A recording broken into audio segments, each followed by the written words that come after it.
Tak sa na vás čakám.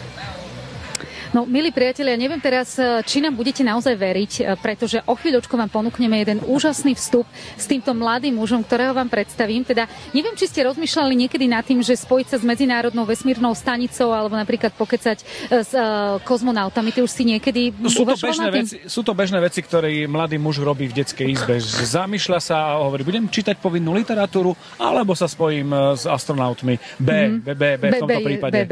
Dobre, no a po mojej pravici, ak dovolíte, tak vám veľmi rada, veľmi srdečne predstavím mladého, inšpiratívneho muža, ktorý mimochodom získal množstvo ocenení už ako mladý vedec a človek, ktorý sa zaoberá vesmírom. A ja sa teším, že medzi nami je Peter Štefánik. Ahoj, vitaj. Zdravím. Ty máš inak také, myslím si, že tvoje meno, ak teda niekto niekde povie, tak je dosť spojené s históriou. Ako to vnímaš? Pretože možno aj to tvoje meno bude spojené raz s veľkou históriou. Áno, je to veľmi zaujímavé naozaj, lebo veľa ľudí mi spomína Štefánik. Možno mne viete, lietam na vetroňoch, venujem sa takýmto vesmírnym aktivitám, mám veľa ďalších aktivít, že ono sa to vlastne veľmi podobá. Samozrejme ten vesmír, Milan Rastislav Štefánik bol astronóm. Že či som náhodou nie reinkarnovaný. Takže aj takéto veci som počul, čo to je zaujímavosť, takže ja to vnímam takto, že je to zaujímavé. Som hrdý na to, že môžem niesť toto meno, toto priezvisko a dovolím si povedať, že aj pokračovať v aktivitách Milana Rastislava Štefánika a následným rozvojom v tejto dobe. Musím teda povedať, že chlapec, ktorý vyrastal v Lise pod Makitou, tak myslím si, že bude ešte niesť veľké úspechy, nielen u nás doma, ale aj teda v zahraničí. Prosím ťa, povedzme si vlastne, čomu sa ty konkrétne venuješ, lebo ja som vravela, že ty máš na svojom konte množstvo ocenení, ale nie sú to ocenenie len tak.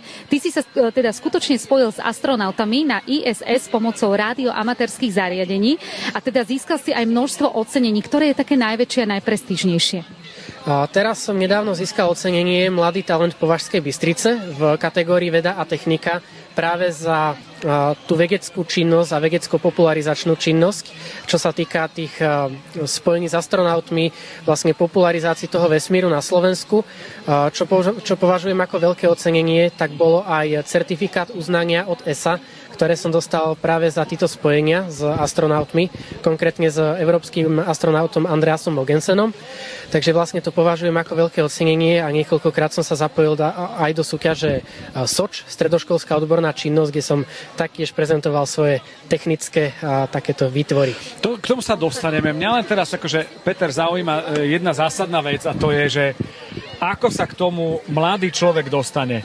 Že pozerá filmy, alebo čo mám v ruke, alebo s čím chodím po byte, alebo neviem si to predstaviť jednoducho. Alebo čo ťa inšpirovalo? Ako si sa ty spojil? Inšpiroval ťa, ja neviem, astronaut, ktorý je na mozaike okresného úradu tu v Považskej Bystrici. Ivan Bela.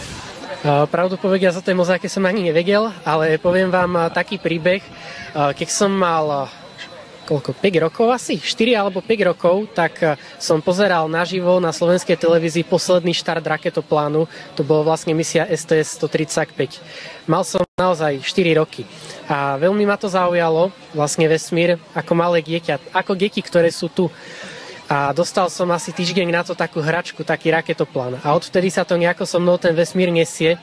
A vlastne, aby som sa dostal ku tomu radioamatérstvu a konkrétne ku tým spojeniam s astronautmi, tak niekedy v roku 2021 som experimentoval s nejakými elektrotechnickými záležitosťami a prišiel som na to, že elektrická iskra dokáže vytvoriť rádiový signál na teda zaujímať. Spravil som si radioamatérske skúšky a môžem sa pochváliť, že som najmladším držiteľom triedy Extra, čo sa týka týchto radioamatérskych kvalifikácií, tej licencie.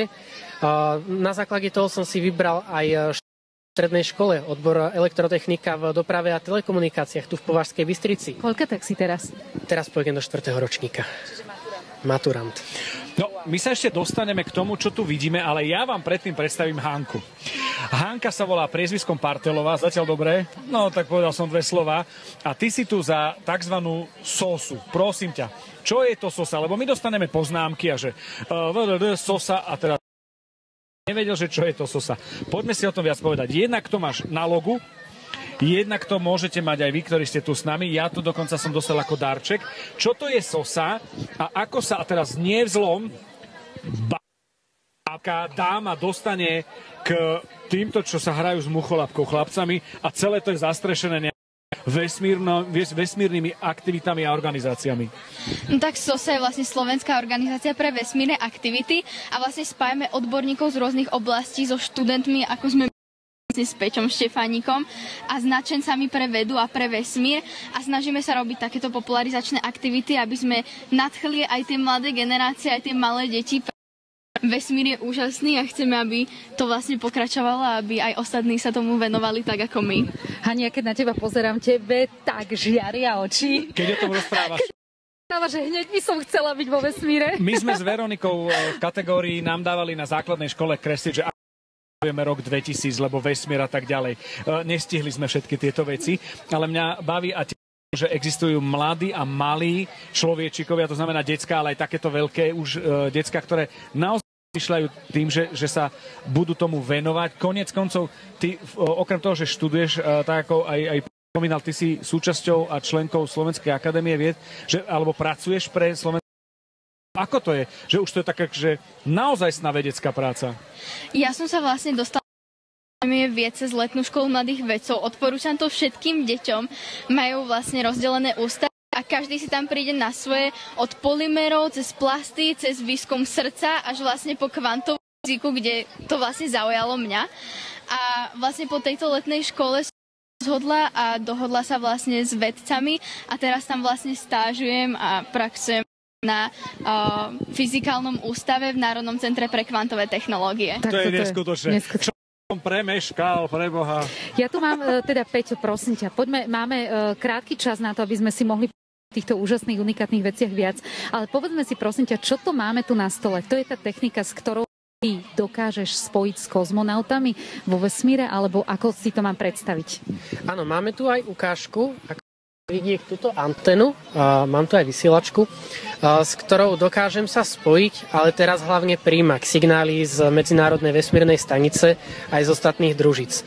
A práve tam ide o to, že takéto boli začiatky. To bola naozaj antena, ktorú som poskladal doma na kolene, keď to mám tak nazvať. A na to som sa... Čo si doma rozobral, prosím ťa? Z čoho to je? Tak nakúpené materiály, je to hliník, takže je to z každej predajne s takými domácimi potrebami sa to dá zohnať. Takže vlastne ja som to takto poskladal, najprv to boli takéto malé vysielačky. Neskôr som si doma spravil taký väčší setup, aj profesionálnejšie zariadenia, väčšie antény a už som prakticky ako pozemná stanica pre ARIS. To je vlastne organizácia, ktorá zabezpečuje radioamatérskú činnosť na Medzinárodnej vesmírnej stanici. Robím pre nich ambasádora za Slovenskú republiku a teda pomáham popularizovať takéto aj technické aktivity súvisiace s vesmírom. Toto je tak trošku, že sci-fi, ale čo je táto kocka, kde sú nejaké plošné spoje? To viem, že sú plošné spoje. To môžeme sa toho aj dotknúť, prosím ťa? Áno, jasné. Počkajte, zoberiem to. Ja nie. Tak. No. Tak. Táto kocka je Schoolsat. Je to výučbová platforma pre študentov. Je to v mierke 1U, dokiaľ si správne pamätám. A je to vlastne rovnako veľké ako reálne družice. Možno ak si niektorí spomínate SK Cube, prvá slovenská družica. GRB Alpha, ktorá bohužiaľ nedávno zanikla, ktorá urobila prelomové objavy v výskume gamma zábleskov z vesmíru. Taká zaujímavosť. Toto je čo, prosím? Konkrétne v tejto krabici ju doviezli ku rakete do Bajkonuru. Wow. Takže máme tu takýto autentický exemplár. Tak títo družice, to sú malé platformy, ktoré slúžia na výskum, takisto na popularizáciu vedy a techniky. A táto platforma sa konkrétne jedná o to, aby študenti si mohli naozaj vyskúšať. Tak to vám ukážem do kamery. Sú tam plošné spoje. Je to založené na Arduine. Je to relatívne jednoduchý systém pre študentov a môžu si vyskúšať, aké to je postaviť si vlastnú družicu, namerať z nej nejaké údaje, prijať ich cez teda tú anténu, cez tú frekvenciu. Takže toto je také, že reálne, ako sa s nimi spája. Toto je čo vlastne, Hanička, prosím ťa? Toto je Astropaj, ktorý sa nachádza aj na Medzinárodnej vesmírnej stanici. Ja mám jeden aj doma. A vlastne je to... Si vypýtala od Ježiška. Áno. ESA vlastne ponúka súťaže pre študentov AstroPy Mission Zero a AstroPy Mission Space Lab. AstroPy Mission Zero je určená pre základné školy a pre mladších študentov. Na programu si jednoduchý program, s ktorým vlastne môžu pomôcť aj učitelia alebo študenti, ako sme my s Peťom. A vlastne naprogramujú obrázky, ktoré sa zobrazia na týchto pixeloch. Potom sa to pošle na Medzinárodnú vesmírnu stanicu, dostanú flight status a keď majú šťastie a prejdú týmito testami, tak im vlastne tento kód pošlo aj na Medzinárodnú vesmírnu stanicu a astronauti môžu pozerať vlastne sa na tie ich obrázky. A potom máme druhú misiu, Mission Space Lab, a to je vlastne misia, kde toto AstroPy má aj kameru, ktorá sa vlastne nachádza v takom ako keby okienku na ISS. No a ona vlastne sníma fotografie zo Zeme a napríklad aj ja s mojím tímom sme vytvorili program a vďaka tým fotografiám, ktoré táto kamera nasnímala, sme mohli vypočítať rýchlosť Medzinárodnej vesmírnej stanice. To je neskutočné. Ja mám pocit, že my sme na inej planete toto teraz. Toto je také, že veľmi príjemné Big Bang teórie, musím povedať, reálne a vedecké a exaktné. A zdá sa, že títo mladí vedci majú veľmi málo času, lebo rozprávajú strašne veľa zaujímavých vecí a to sme ešte asi tak v 1/3. Áno, ale musíme teraz rýchlo upriamiť pozornosť, lebo naša produkčná Lenka mi už ukazuje, že minútka dokonca, ale my to ešte predĺžime. Dobre, tak rýchlo si povedzme, tieto pohľadnice si deti budú môcť dnes vyrobiť, nakresliť, ale nie sú to len také hociaké pohľadnice? Áno, títo pohľadnice sú od nadácie Club for the Future, čo je vlastne odnož Blue Originu, súkromnej vesmírnej spoločnosti Jeffa Bezosa. A jedná sa o to, že deti si môžu práve na tieto pohľadnice nakresliť svoju víziu slovenského vesmíru, prípadne ako vidia budúcnosť slovenského vesmíru. Rodičia zozadu napíšu adresu a dajú svoj podpis, aby sa mohli tieto pohľadnice zaradiť do súťaže, ktorú tu budeme vlastne poriadať. A pek z týchto pohľadníc bude vylosovaných a zariadíme zo SOSA to, aby sa naozaj dostali do vesmíru. A práve tá... Nemyslíš vážne? Toto poletí do vesmíru? Áno, myslím. Na toto som prišiel v roku 2021 a som veľmi rád, že v roku 2025 vám to môžem priniesť takto a zdieľať s vami tú možnosť naozaj dostať sa do vesmíru. No, ja ešte viem ďalšiu vec, že toto je unikátna záležitosť. My sme kreslili o vesmíre, vy sa spájate, decka, to je super. Teraz akože nie vzlom, ale pretože ste veľmi mladí vedci, tak by som to chcel povedať. A že som sa dopočul, že by sme sa mohli spojiť dnes z Považskej Bystrice s vesmírom, akože zhruba nejakú 3/4 hodinku si spomínal? Bola tam taká možnosť, chvíľku dozadu sme skúšali, keď bol prelet Medzinárodnej vesmírnej stanice ISS, sa cez túto anténu spojiť, alebo teda, aby som bol exaktný, prijať komunikáciu z medzinárodnej... A oni čo nemajú hore čo robiť? Oni sa chcú spájať práve s Považskou Bystricou? Oddychujú. Tak robiť tam majú čo? Majú naozaj veľa roboty, ale nachádza sa tam aj radioamatérsky prevádzač a to je zariadenie, ktoré umožňuje radioamatérom spojiť sa na veľké vzdialenosti. ISS, keď je 400 km vysoko, vidí 2500 km kružnicu Zeme pod sebou. Takže naozaj to umožňuje diaľkové spojenia a práve títo signály sa môžeme pokúsiť zachytiť na zariadenia, ktoré tu máme vystavené. To je úžasné. Ja by som sa s vami rozprával ďalej ešte asi hodinu. Čo je super, toto je fantastický odkaz pre tých, ktorí sú v Považskej Bystrici, že môžu dostať svoj odkaz do vesmíru a hlavne pre všetkých, ktorí nás sledujete v rámci Turbo TV, že takto vyzerá budúcnosť slovenskej vedy. Sme zachránení. Hánka, Peťo, minimálne vďaka vám dvom určite a to máte ešte milión ďalších kámošov, ktorí sú v tých ďalších ústavoch, takže ďakujeme veľmi pekne, držíme palce a verím, že sa ešte spojíme aj s vami, aj s nimi. Áno, a ja len možno taká posledná otázka. Ty by si chcel byť čím? Čo je tvoj splnený sen? Tak môj splnený sen by bol dostať sa do vesmíru. Asi ako každého dieťaťa, len niekoho to prejde, keď má 6 rokov, niekoho to prejde, keď má 12 rokov, niekto sa toho drží zubami, nechtami a naozaj snaží sa tam dostať. A čo môžem spomenúť, tak tá modrá kombinéza, ktorú tu vidíte, tak tu som práve dostal, keď som sa zapojil do organizácie SERA. Ako môžete vidieť, je to organizácia, ktorá chce dostať 6 bežných civilistov do vesmíru. Som jeden z kandidátov na astronauta, je tam možnosť, že sa dostanem, tak bodaj by mi to vyšlo. Chceme fotku? Všetci ti držíme palce. Ukáž zuby a nechty.